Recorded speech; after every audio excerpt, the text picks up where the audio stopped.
And welcome to the Dr. Bob Show. Are you tired all the time? You just don't feel good? Too poop to pop, lethargy, fatigue? We'll be spending most of this show talking about why you don't have any energy.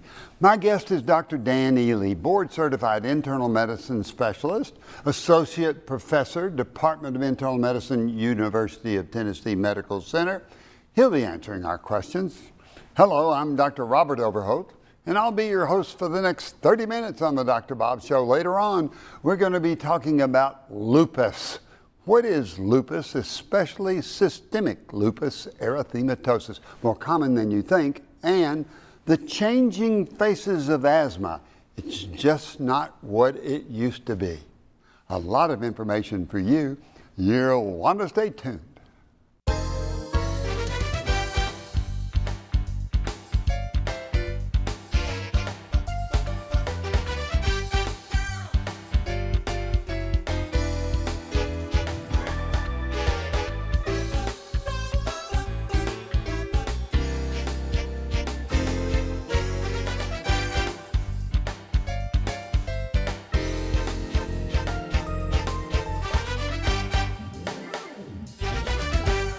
We're talking with Dr. Dan Ely, board-certified internal medicine specialist, the Department of Medicine, University of Tennessee Medical Center, associate professor, very talented internist. Dan, welcome to the Dr. Bob Show. Thank you, Bob. I appreciate that. When you see somebody in your office and they're tired all the time, they just say they've got fatigue, what comes to your mind from a medical standpoint? Well, frankly, lots of things. Fatigue is such a common concern that people have, and it can be based in a number of different possibilities: low blood counts, various organ system dysfunctions, thyroid, heart, kidney, liver. So it really deserves a thorough evaluation. So the thorough evaluation starts off with the most important part, which is the history? The history is the most important part of the evaluation for sure. So after the history, you can get a better idea of what's going on, perhaps. Mm-hmm. And then there's lab work, you said. Well, we'll do an exam, that's part of that, and then lab work is almost always going to be pretty important in helping us to kind of sift through and figure things out. So you and I have talked about lab work before. We're going to have to come back on this show and talk about specific lab work for specific problems that make people just feel tired. Mm-hmm. Is it because we've got a busy world? We have a busy world, there's no doubt. And, I think that, as I say, fatigue is very common, and it's oftentimes not simply one thing, but lots of things. And the stresses of the busy world are almost always a factor in it. So I always hear people in my office say, I just don't have time to do it. I don't have time to take care of myself. I don't have time to do it. What do you tell those people? Take time?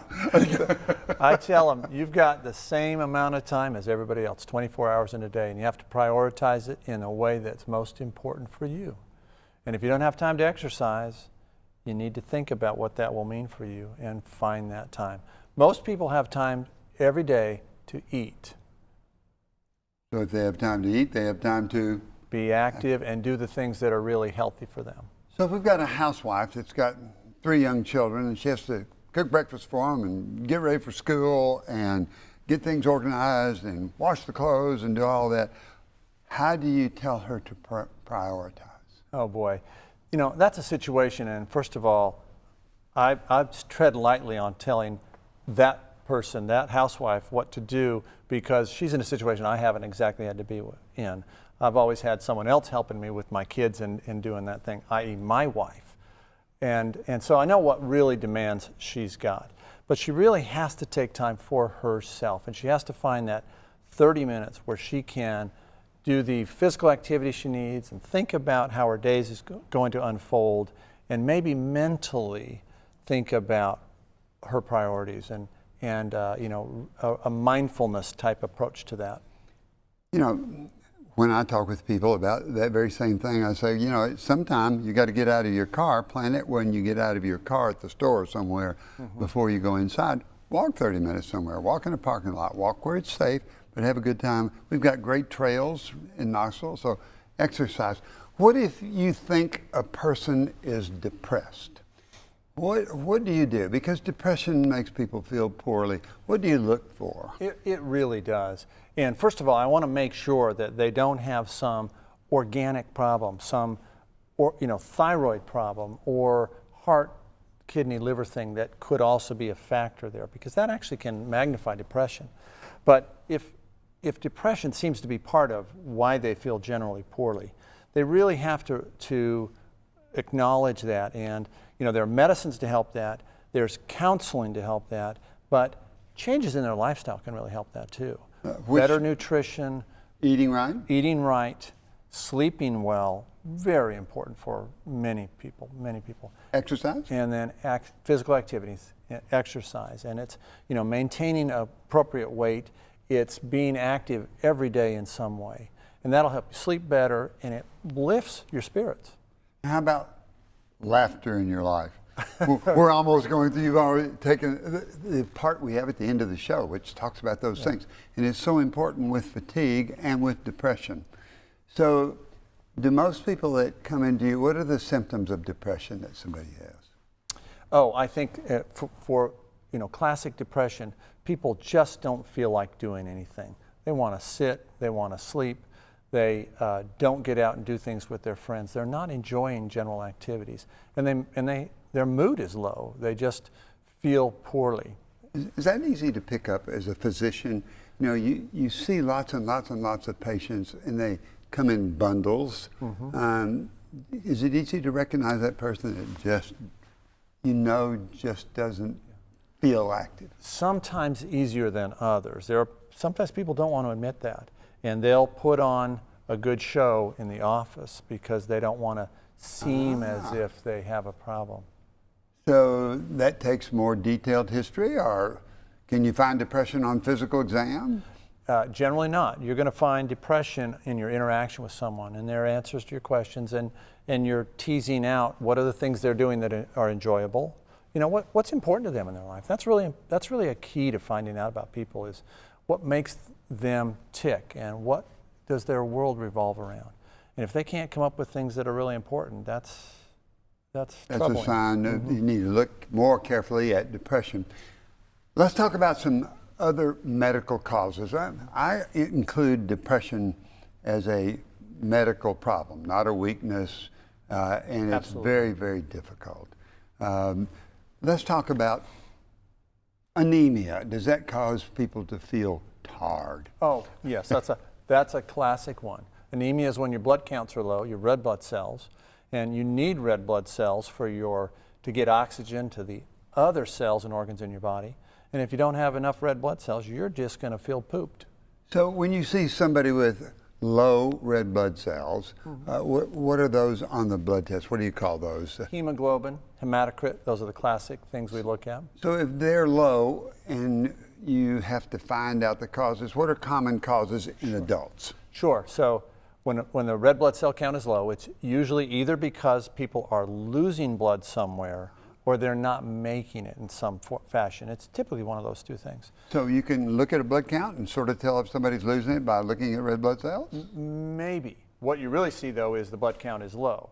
And if their cells are a certain size, if they're small, that might say the iron level's low, and that's a key that they might be losing blood somewhere. So we're always interested in whether there's blood in the bowel, in the gut, for example. So it's not just simple low blood count, give them some blood or iron, you got to figure out where it's coming from. Exactly. And there are lots and lots of causes. From an anemia standpoint, the symptoms they get are what? Other than being tired because they don't have oxygen carried around to the rest of the body, what symptoms? Primarily fatigue. They might get to, if their iron level's low enough, they might get to the point where they're chewing on ice. That's called pica. And pregnant women, for example, oftentimes will see that with recurring pregnancies, for example. People get short of breath? Oh, short of breath, absolutely. What do they look like if And they're anemic? they'll look pale. They'll get a little pallor around their mouth and lips and in the conjunctiva of the eyes. So that's anemia. Causes people to feel too pooped to pop because they don't have enough red blood cells to carry around the rest of the body. Are there other medical causes of fatigue and malaise. Absolutely. And that's what we're going to be talking about when we come back. Absolutely. There's over 100 causes. We're going to pick 4 or 5, and we're going to see if they can help you. You're going to want to stay tuned. We're talking with Dr. Dan Ely, Associate Professor of the Department of Medicine at the University of Tennessee Medical Center. And wow, a lot of information on fatigue and malaise and don't feel good. It could be depression, or it could be just too much stress, chronic stress, too much activity. Dan, let's get on and talk about some other medical problems. I was thinking about heart failure. Does that make people feel tired early or later on in the disease? Both, but it's kind of a progression. But fatigue is part and parcel of heart failure for sure. The heart failure is when the heart is just simply not pumping blood effectively around, and your body needs blood, and that'll lead to fatigue quickly. So when somebody have heart failure, is just because they've got high blood pressure or they've got some congenital problem? How do you figure out if it's heart failure? Well, we usually do an echocardiogram, but that's after we've done the history and physical, and you can listen to the heart and figure out plenty of things about it. The echo test tells whether the heart's pumping well, whether there's parts of it that aren't pumping well, whether there's valve leakage that could be leading to heart failure. So wow, an echocardiogram really gives you, the internal medicine specialist, a huge amount of information how the heart's doing. If you think somebody's in early heart failure and their heart's not pumping good, how do you guide them along?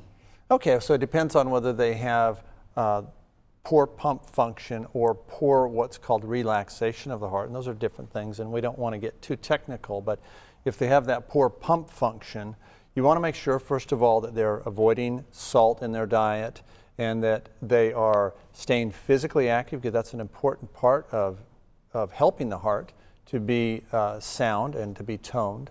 And then there are certain medicines that we'll use to augment or amplify the heart's pump function. Are there things that can mimic early heart failure and fatigue? I'm not thinking of anything special, but if somebody thinks my heart's not working good and they're tired all the time, you just have to go through the regular history. You really do.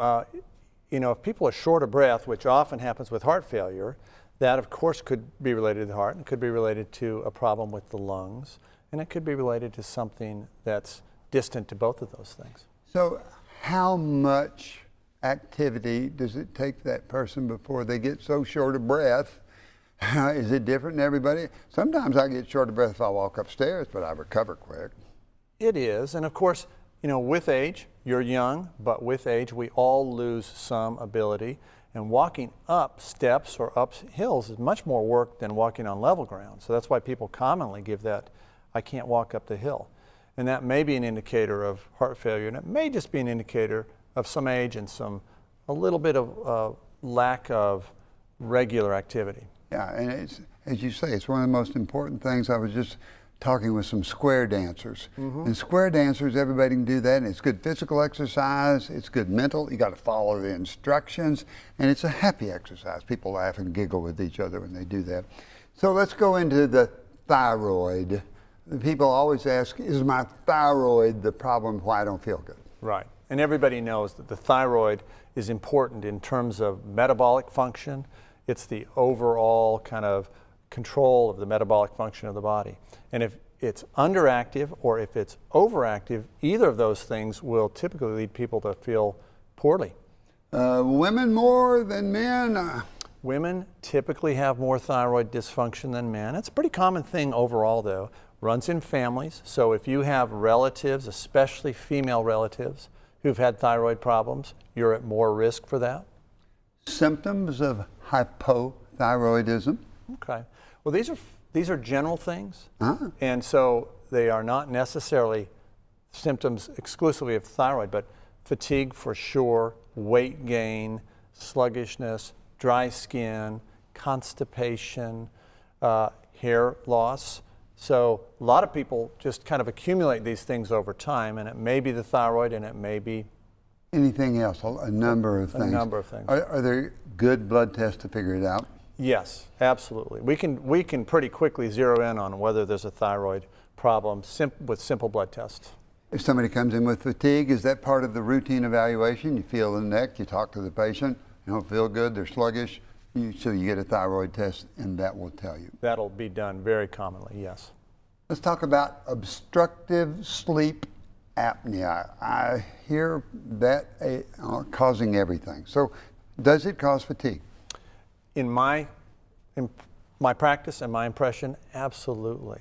Sleep is so important to general health and well-being and a feeling of well-being. If you're not sleeping well, regardless of the cause, you won't feel well. You'll be fatigued, but sleep apnea is definitely a major cause of poor sleep and fatigue.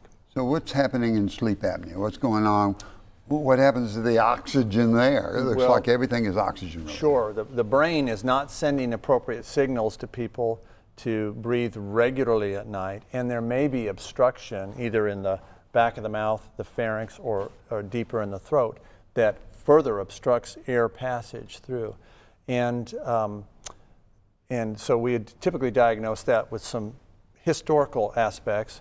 Are people quitting breathing at night? Do they heavy snorers are more likely to have sleep apnea? So people can actually stop breathing at nighttime with obstructive sleep apnea? Oh yes, very commonly. Yeah, in the tests, I've heard of people that woke up 17, 18, 20 times every hour, so you're not sleeping at all. Not sleeping. Now, they may not be aware they're waking like that. Their spouse may be aware of it, but a sleep test will show that. And the symptoms that somebody has other than fatigue with obstructive sleep apnea? Typically, they snore. They may fall asleep during the day. They tend to have typical excess weight that is commonly associated with that. High blood pressure is a very common aspect of obstructive sleep apnea. So I think obstructive sleep apnea is the thing that we're finding more and more that goes along with other illnesses. Mm-hmm. And so you've really hit a lot of highlights with too busy, depression, anemia, heart failure, obstructive sleep apnea. Are there other causes of fatigue? Oh, so many. How about chronic illness? Somebody's got chronic rheumatoid arthritis or chronic anything. Rheumatoid arthritis is a good example of an inflammatory process. And that leads to things that we can't always easily measure, but clearly causes a system-wide sense of fatigue. It just drags you down. Chronic kidney disease is another excellent example. Wow. So how does chronic kidney disease cause fatigue? Well, it almost always leads to anemia, which we talked about earlier. And then when the kidney function's not perfect, and the toxins build up in the bloodstream, and people just feel poorly with that. They're helped when their kidney function is better. They're helped when they have dialysis, if they are at that point.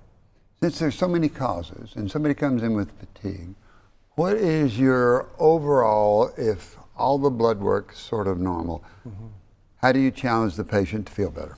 Okay, so many things cause fatigue, and sometimes we don't find a cause in the tests, but in my experience is we will often see that lifestyle changes are very important.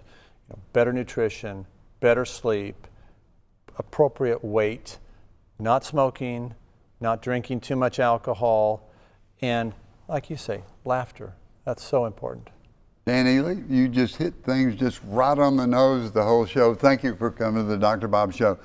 I think everybody, when they pay attention to what you've said and implement what you have said, their life will be better and they'll be happier. Thanks for coming to the Dr. Bob Show. Bob, thank you. It's been fun. You're going to want to stay tuned. We're going to be talking about systemic lupus erythematosus. Lupus, what is it? Autoimmune illness. And the changing faces of asthma. It's just not cough and wheeze anymore. A lot of information for you. I want to thank Dr. Dan Ely. Excellent discussion on why I feel so tired. If you feel tired, work out your problem, retape the show, see your doctor, you'll get well again. And now for questions from you, the viewer, that I think will be important to your health. Question number one. Dr. Bob, would you please talk about lupus? Well, lupus, there's two kinds. There's a skin kind and there's a generalized. I want to talk about the generalized kind. It's called systemic, that's the regular part of the body, lupus erythematosus. And so with that, it's an autoimmune disease. It's characterized by hitting lots of different organs and jumping from one organ to the other. The organs, like the kidneys, like the liver, like the heart, like the joints, all with lupus, there are antibodies that fight against those organs in the body. And so we have an autoimmune inflammatory disease. It can be arthritis. It can be inflammation of parts of the heart. It can be inflammation of the kidney where it damages the kidney. And it's usually picked up by blood work. There's a start-off blood test called an ANA. But if somebody is ill and it's pneumonia one time and it's a kidney problem one time and it's joint problems another time, you got to be thinking about an autoimmune illness. Going along with that is fatigue and I don't feel well. There are lots of good medicines, very sophisticated medicines. Usually lupus requires a specialist to take care of it. It's a very significant illness. If you Google lupus, you'll find that, wow, it can be anything from mild to really bad where people don't live with it. So don't worry about that part down there. Most people have lupus respond nicely to the newer medicines that we have that alter the immune response. And so those medicines can help people with lupus. The lupus usually doesn't go away, but the medicines will make it where it becomes quiescent and doesn't cause problems. If you've got lupus, work that out with your doctor. Question number 2, Dr. Bob, I'm hearing more and more about biologics in asthma. Well, what are biologics? Well, they're new kinds of medicines that are working toward a disease process. Let's talk about asthma. In the old days, we used to say asthma was characterized by bronchospasm, so we gave bronchodilators, and inflammation. So you had to treat the inflammation and you had to treat the bronchoconstriction. And actually there are wonderful, excellent medicines.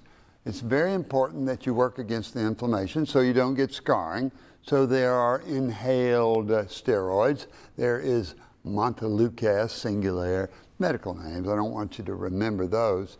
But now there are medicines that have both inhaled steroids against the inflammation and long-acting bronchodilators. So what's new in the face of asthma? Well, it seems to be now that the inflammation can either be different types of cell types. So it can be eosinophils that are causing the inflammation. Eosinophils is a blood type that will cause inflammation and scarring and damage. Or it could be neutrophils. And the neutrophils are usually what we see when we get normal infections, when we skin our knee and there's pus there. That's the same kind of inflammation, neutrophils. So which one is it? And what should we do about it? So there are now ways to find out if the neutrophil or the eosinophil, we call those phenotypes. It's going to be a more common word, so we need to learn it. Phenotypes will tell us which one of those is, and there's different medicines for both of them. The eosinophils usually is where the biologics come in, because there are new medications that we can take that are usually injectable, have to be in a physician's office, usually, that work against the development of eosinophils. And if those eosinophils are not there in the lungs, then you don't get scarring and you don't get swelling and you don't get damage. And so it's very, very important now with asthma, if you find out it's the eosinophil kind or if it's the neutrophil kind. If it's the neutrophil kind, then there are some other medicines that work against the neutrophils. So we're finding more and more sophisticated boutique medicines, we could call it, that go along more individualized for patients that have this devastating illness. People with asthma have cough, wheeze, shortness of breath, don't feel good, can't breathe, are not active, can't do exercise. They have to know their triggers. And when in the old days, we found that. We gave them medicines, and they did pretty good. A lot of asthma is due to underlying allergy. You have to find out what your triggers and what your allergies are. That's all the time that we have for this show. Remember, as Dr. Ely said, we've got to be exercising. You got to exercise 30 minutes. Doesn't have to be running and jogging. It'd be better if you can, but that may hurt your knees. So get on a treadmill of some kind that doesn't hurt your knees, but be sure you're walking and exercising on a regular basis. Eat properly. We always talk about that. More and more, we're learning that you've got to feed the engine, and a lot of small meals is better than 2 or 3 big ones or skipping the meal. You've got to have that 7.5 hours of sleep. If you're not sleeping well, talk it over with your doctor. And most of all, what is it we want? Is that laughter in your life. If you can giggle and laugh and be happy, you'll be healthy, and so will people around you.